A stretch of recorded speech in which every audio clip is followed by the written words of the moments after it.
पाकिस्तान की सूरत हाल। रविंदर जी, अगर आप कोई कमेंट करना चाहें ब्रेक पर जाने से पहले, मैंने कहा था। जी, ये वो जो भारत पे इल्ज़ाम लगाए हैं उसको लेके नहीं, कोई इल्ज़ाम नहीं किसी ने लगाया। एक सवाल उठाया है उन्होंने, फ़खर ने। ये तो इल्ज़ाम तो लगाना हुकूमतों का काम है। जी जी। ये जो सवाल जो है ये दोनों तरफ से है, एक तरफ से नहीं है। तो पाकिस्तान के ऊपर भी इस तरह की बात की जा रही है और इंडिया के भी बयान आए हैं और भी ममालिक के हैं उसको लेके। और मुझे नहीं लगता कि इसमें ना तो मैं डिप्लोमेट हूँ ना ही मैं पॉलिटिशियन। हाँ, इसमें हुकूमतों के कामों में हम क्या बात कर सकते हैं, ये बिल्कुल आपकी बात मैं तस्लीम करता हूँ। प्रेजेंट सिचुएशन में क्या करना चाहिए वो ज़्यादा ज़रूरी है। वो ज़्यादा ज़रूरी। अगर फ्यूचर में कुछ करना है तो उसमें डिपेंड तालिबान के ऊपर बहुत कुछ में असर करता है। तालिबान क्या ये वही तालिबान है या वो क्या अपना चेहरा सही लेके आएंगे, इस पे डिपेंड करता है, उस पे रिएक्ट नहीं। लेकिन इसमें तो देखें, इसमें तो ये है ना, अब अमेरिका जंग हार के गया है वहाँ से, और पूरी दुनिया, नेटो, यूरोप भी हार के गया है। अब वो तालिबान से कहेंगे कि ये करो ये करो ये करो। 20 साल बंदूक चलाते रहे, तालिबान को टेम नहीं कर सके।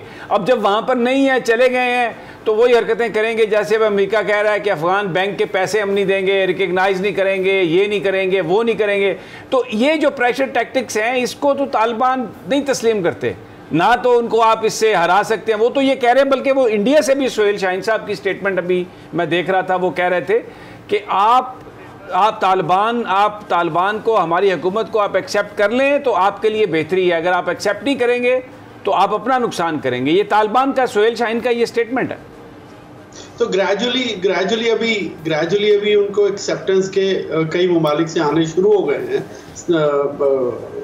चाइना ने, देखे ना, चाइना सिक्योरिटी काउंसिल में इस वक्त इजलास चल रहा है, वो बिल्कुल खुलकर आ गया है।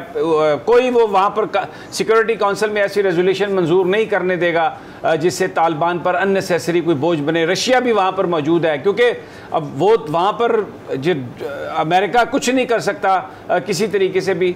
तो वो इसलिए जो सिचुएशन है वो बड़ी इस तरह की है कि जिसमें अगर तालिबान की हकीकत को कबूल न किया गया, उनकी रियलिटी को, और ये माजी की बुनियाद बनाकर उन पर इल्ज़ामात लगाते गए और कहा ये करो तो ये करेंगे, ये करो तो ये करेंगे, तो दबा तो नहीं सकते आप। अगर बंदूक उनके घर में ले गए और वो नहीं दबे, तो अब ये इस तरह के बयानात से क्या दबेंगे वो? समी साहब, इसमें मैं एक छोटी सी बात ही करूँगा जी।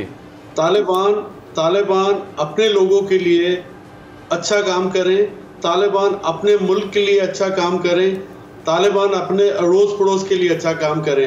वो पंजाबी च कहावत है जी, जो मियाँ बीबी राजी थे की करेगा काजी। दुरुस्त कहा आपने, बिल्कुल बिल्कुल। If Taliban would do good for their country, अगर वो अपने वास्ते अपने लोगों लिए चंगा कर रहे होंगे, who would object on that? बिल्कुल बिल्कुल सही कहा। बहुत बहुत शुक्रिया रविंदर जी आपका। Thank you very much for your time. आइंदा भी आपके साथ गुफ्तगू होती रहेगी। आपने बिल्कुल ये सही कहा कि जब हों मियाँ बीवी राजी तो क्या करेगा काजी। तो ये बेसिकली, लेकिन एक हमें जो ग्लिम्स नज़र आए, जो 90% कम अज़ कम 95% जो इलाका वो तालिबान ने बग़ैर जंग के वो हासिल किया। जहाँ पर भी गए हैं लोगों ने उनको तालियां बजाई हैं, उनका इस्तकबाल किया है। और वो जो सारी फ़ौज जो अमेरिका ने बनाई थी $83 बिलियन दे के वो ख़र्चा किया, वो मेल्ट अवे हो गई बिल्कुल। वो सारा सामान तालिबान को उन्होंने दिया और उनके साथ जाके खड़े हो गए। तो ये एक सबूत है इस बात का कि वहाँ के जो लोग हैं, गुज़श्ता 20 साल में जो वहाँ पर करप्शन हुई, जो कत्ल गारत हुई, उससे कतई तौर पर वो तंग थे, उसको तस्लीम नहीं करते थे। इसीलिए तालिबान को उनके अपने अंदाजे से भी जल्दी फ़तह मिली है। और वो जो एक ऐसी हुकूमत का ख्वाब है अफ़गान बाशिंदों का कि जहाँ उनकी प्रोटेक्शन हो और लॉ प्रिवेल करे, जो बहुत सारे वेस्टर्नाइज जो खूनी लिबरल्स हैं उनके नज़दीक शायद वो निज़ाम ठीक नहीं, लेकिन जो अफ़गान कल्चर है, जो इस्लामी इक़दार हैं, उनको लोग फॉलो करना चाहते हैं। तो उन्होंने तालिबान को बिल्कुल खुशामदीद कहा है। और फ़ख्र, वहाँ पर फ्री मीडिया की वो बात कर रहे हैं, और वहाँ पर वो ख़वातीन की आपने देखा जो सदारती पैलेस में जब वो गए तो किस कदर हम्बल थे और आंखों में आंसू थे उनके, कोई तकब्बुर नहीं था। और जो इस जंग ने ये सबक दिया हम सबको कि अगर आपका ईमान अल्लाह पर हो और चाहे आप बिल्कुल अपने आप को कमज़ोर ना समझें, किस तरह हाथियों से हमलावर मक्का पर हुए थे और वहाँ पर अल्लाह ताला ने वो जो अबाबील थी वो उस परिंदे ने आके उनको शिकस्त दी। तो ये पठान, ये तालिबान जिनके हाथों में एक राइफ़ल थी, कुछ भी नहीं था, और वो 20 साल तक एक सुपर पावर, एक नहीं पूरी दुनिया की ताकत के साथ वो लड़े और बिल आखिर वो उसमें कामयाब हुए। तो ये एक हम सब के लिए एक सबक है बड़ा कि अगर आपकी कमिटमेंट है, अगर आप अल्लाह पर बिलीव करते हैं, तो इस बात का आप यकीन रखें कि खुदा आपकी मदद करता है और फ़तह आपके कदम चूमती है। फ़ख्र बिल्कुल समी साहब, आपने ये बात बिल्कुल दुरुस्त कही। जब आप अल्लाह तवक्कल होते हैं, अल्लाह को दोस्त बनाते हैं, तो अल्लाह ताला ने भी ये कहा है कि मैं आपकी जो शहर अग है उससे ज़्यादा आपके करीब हूँ। और जब अल्लाह से आप दोस्ती करते हैं तो अल्लाह ताला आपको कभी आजमाइश में नहीं डालता, वो आपकी गैब से मदद जो है वो करता है। और यही हमने देखा कि 20 साल के बाद अफ़गानिस्तान के अंदर तालिबान ने दुनिया की 40 बड़ी ताकतों को और इंटेलिजेंस एजेंसीज़ को जिस तरह से शिकस्त दी है और अपने मुल्क से गैर मुल्की अफवाज को निकाला है और अपने मुल्क की आज़ादी को दोबारा से हासिल किया है, ये एक मिलिट्री तारीख़ में ये एक बहुत बड़ा कारनामा है। हाँ। और इसके साथ ही समी साहब, आप देखें कि उन्होंने तमाम तर उन मज़ालिम के बावजूद उन्होंने जो कमिटमेंट की कि सबको हम आम माफ़ी देते हैं, उन्होंने उसके ऊपर अमल दरामद किया और किसी को उन्होंने टच नहीं किया। बिल्कुल। और देखें जो वेस्टर्न मीडिया की आप बात कर रहे थे ना, वेस्टर्न मीडिया को गली गली में खून खराबे के सीन जब नज़र नहीं आए तो उन्होंने ये काबुल एयरपोर्ट के ऊपर जो है, जहाँ जो इतना सिक्योरिटी का एरिया है, जहाँ पे अमेरिकन ट्रुप्स को बिलखसूस हिफाजत के लिए भेजा गया, 5000 ट्रुप्स वहाँ पर भेजे गए कि वो जाके काबुल की एयरपोर्ट की सिक्योरिटी संभालेंगे।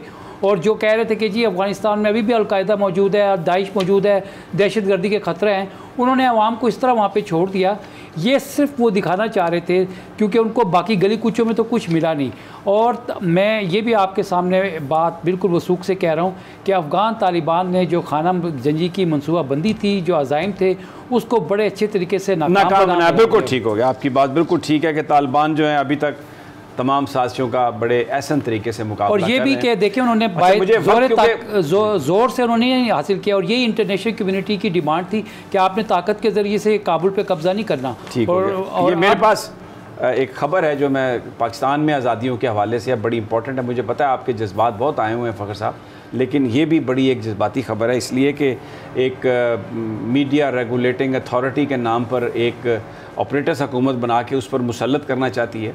और आज एक कमेटी का इजलास था, जॉइंट कमेटी जो थी APNS, PBA, CPN, EPF, UJ और अमेंड की, और ये वहाँ पर इनकी मीटिंग थी मिनिस्ट्री ऑफ इत्तलात और नशियात में। लेकिन अफसोसनाक बात यह है कि यूनानी मसली जो ये थी कमेटी, ये इन तमाम तंजीमों की, इसने रिजेक्ट कर दिया वो सब कुछ जो हुकूमत कह रही थी और ये कहा कि ये जो आप अथॉरिटी बना रहे हैं ये काबिल कबूल नहीं है, ये कदगन है।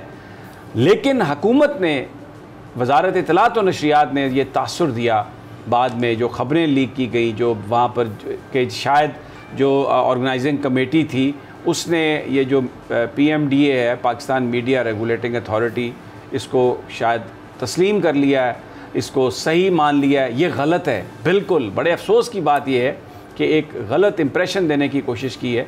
और ये एक स्टेटमेंट जो है वो जॉइंट जो ऑर्गेनाइजिंग कमेटी है उन्होंने एक जारी किया, जिस पर मीडिया तंजीमों ने बिल्कुल वाज़े किया है कि वो कतई तौर पर इस मामले को तस्लीम नहीं करते, इस अथॉरिटी को जो ये बना PMDA को वो रिजेक्ट करते हैं और कंसेंसस के साथ रिजेक्ट करते हैं। और ये आपने जो एक वहाँ से एक गलत एक इस तरह की वो कोशिश की है इंफॉर्मेशन देने की, ये वजारत ने, ये गलत है और ये वजारत इत्तलात और नशरियात को इस तरह नहीं करना चाहिए था। ये बिल्कुल ये रिजेक्टेड है।